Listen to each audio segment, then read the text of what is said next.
So that's an interesting question. It comes up, I think, in the context of arguing or proving the existence of God. And so it's said that, well, if everything needs a cause, what caused God?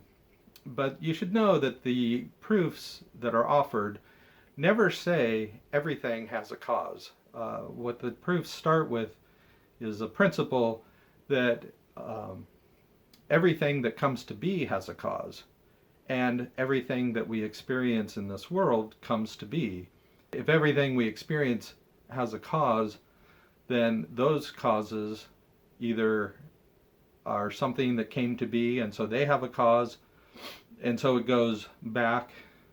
One way to look at it is to go back in time, but ultimately you reason or conclude to something that does not have a cause, or is the first cause.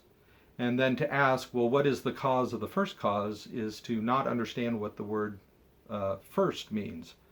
So, and that this is a conclusion that we arrive at on the basis of our experience of things coming to be, and the fact that everything that comes to be has a cause. And it can be taken a little more broadly. It's not just everything that comes to be, but everything which might not be. So even if we found something that has always existed, sometimes it's postulated that the universe that we're in is, we're at the end of a process that began with a Big Bang, but maybe there was something before the Big Bang. And maybe this universes of banging and crunching of a cyclical universe always existed throughout all time. But it's, I still think, a legitimate insight to say, well, even if something is temporally eternal, it still is what's called metaphysically contingent. It didn't have to be. So anything that doesn't have to be has a cause in something that either itself also is contingent, or ultimately it has to be in something that is self-necessary.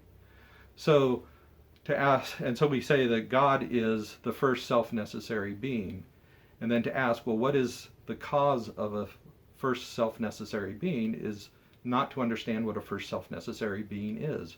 A first self-necessary being is uncaused, and if you ask what's the cause of the uncaused cause, you don't understand uncaused. But again, coming to uncaused is a conclusion. It's not the starting point. It's not a definition of God. So we start with things come to be and pass away, and everything that comes to be has a cause. Ultimately, there has to be some first cause for anything that exists that comes to be and passes away. And so that first cause is itself uncaused. It does not come to be, and it does not pass away. So he's eternal in a different sense than just temporally long lasting. He is self-necessary. He cannot not be. But it's an interesting question, and I always like philosophical questions. Hopefully that made sense. Thanks.